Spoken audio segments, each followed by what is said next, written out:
All right, we're going to pick up from where I left off in the last screencast, the first one. It cut me off at 15 minutes, so I was in the middle of saying that you should change these words right here. So using your chosen model, we're going to go ahead and make that linear. And then actually, we're going to make this one exponential because it's for also the year 2012. Down here, using your chosen model, go ahead and highlight that and replace it with the word linear because now it's for the year 2050. Highlight this chosen and again type in exponential. If you want, you can color code this cell so it matches the linear color. I think it's, yeah, that yellow. You don't have to, but in case you're like me and you want things to pop out, feel free to color code. All right, so I'm going to use my model to predict the population for the year 2012. Remember, right now I only know my country's population up to the year 1990. I know the actual population was 3 million something.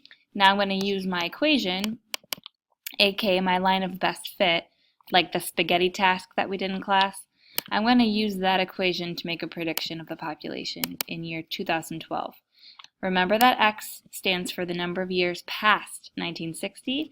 So if I'm trying to figure out what would the population be in 2012, you need to figure out how many years have passed 1960 to get to 2012. So that's going to be 52 years. Easiest way to do this is just highlight the equation, copy it, and go to Desmos, paste it into Desmos, and substitute in 52 for X. It's going to give you a value. It does the math for you. You can copy that value, and I'm going to just paste it in a random cell, and then I'm going to type the answer by hand so that it's in the same font. So 464 226 2226. All right, it does the commas for you automatically. All right, now I'm going to go back to Desmos. Well, let me go back here first. Remember, you're trying to find the population prediction for year 2050 using your linear model. 2050 is 90 years since 1960. So we're going to go ahead and plug in 90 for X. Replace this with 90, enter, and it gives you the predicted population for the year 2050 if you were to use your linear equation. I'm going to write that by hand, 7008030. And for some reason, this does not give me automatic commas. That's okay. I can put them in myself. All right, about 7 million people. In the year 2050, Eritrea would be predicted to have 7 million people, or 7,008,030 people. Oh, sorry, let me readjust that number. I'm a little bit off. 7,008,03. Okay, never mind, I was right. That's a lot of people. Makes sense though. If you look at our actual population in the year 1990, there are 3 million, so I think that's reasonable. It's not some ridiculous number like 20 billion. And you're going to do the same thing for your country's population, but now you're going to use your exponential equation. All right, so copy and paste that into Desmos. And again, if you want to see what this would look like if you were to graph it, I just want to take a moment and zoom out so you can kind of see visually. It's not even going to get to the y-axis until you get up to, like, whatever, 1,404,000, or it's 14,000. Let's see. Yeah, 1,404,810. So let me scroll up and up and up. Let me zoom out a lot. Woo! Oh my goodness. I have to zoom out a lot. Okay, eventually it's going to cross the x-axis. And it's kind of hard to tell because the scale is so weird with the x and y axis. But if I had better scale and if I had more time to show you, you would see what that would look like in decimals. But you're about to graph it anyway in the Google spreadsheet, and actually it looks a little bit easier to read in there, so just hold your horses. Hang in there and you'll see what it looks like. All right, if I want to know what's the population predicted to be in 2012, again, you're going to type in 52 for x. But be careful, you want that to be subscript. So there we go. Subscript 52, so to the power 52. And of course, you're going to get a decimal this time because you're talking about taking percents of numbers, and sometimes you're not going to end up with a whole number. So I'm going to copy and paste that in a random cell, then I'm just going to write it by hand, so the format is the same. I'm just going to round to the nearest hundredth, or I'm sorry, the nearest whole number, 6087467.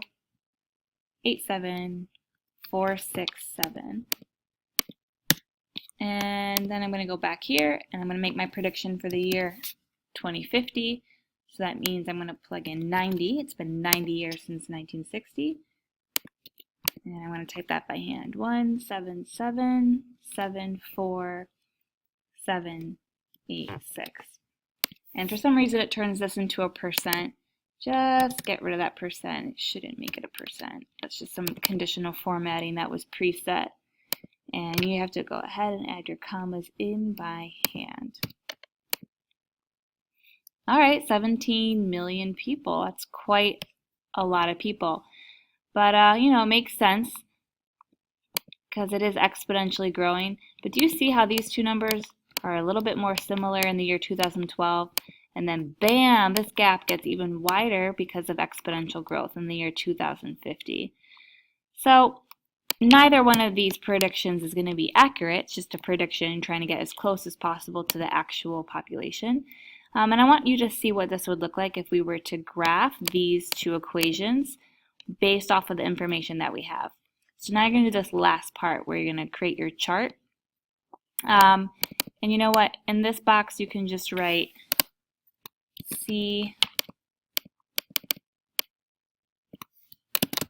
cells to the right, because you kind of already answered this question by making your predictions here, here, and here. And this is going to make more sense when you do the final report. Don't worry about answering which model you would use. For now, we're just going to go ahead and include both of these numbers using both of these models for the year 2012 and the year 2050. But in order for you to see what this looks like visually, you're going to create your chart. So go to go to column B, C, D, and E. Highlight the numbers in those columns. Go to Insert, Chart, Chart Types, Combo Chart. That's this icon right here. Click Use Row 2 as headers. Not the most necessary thing, but I like to have like the little legend here. If you don't have it, don't worry about it. And what's missing from my graph is a title, and I also need to label my axes. This is important for your precision CogSkill score. Don't forget your titles and your axis labels. Click Customization, and you can title it whatever makes sense to you, something that's appropriate for the project. So let me think. I'm talking about population. My country's Eritrea, so I might type something like Eritrea. Eritrea's population between 1960 and 1990. And then scroll down. Label your horizontal axis is number of years, or we'll say it's the year, not number of years since 1960. We'll just say years. And then to get your y-axis labeled, click the drop-down menu, select left vertical,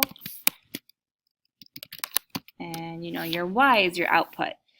So that's your dependent variable. Population is dependent on how many years have passed.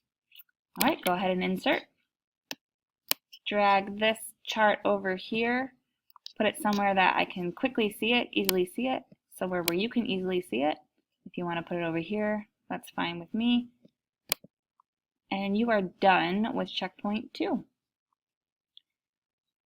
When we come back to class, we're going to work on checkpoint 4. It's super similar to checkpoint 2, The only real difference is you're going to have more data. I'm going to give you more data and you're going to be able to make more accurate predictions. But right now, checkpoint 2 should look something like this. I'll see you in class. Bye!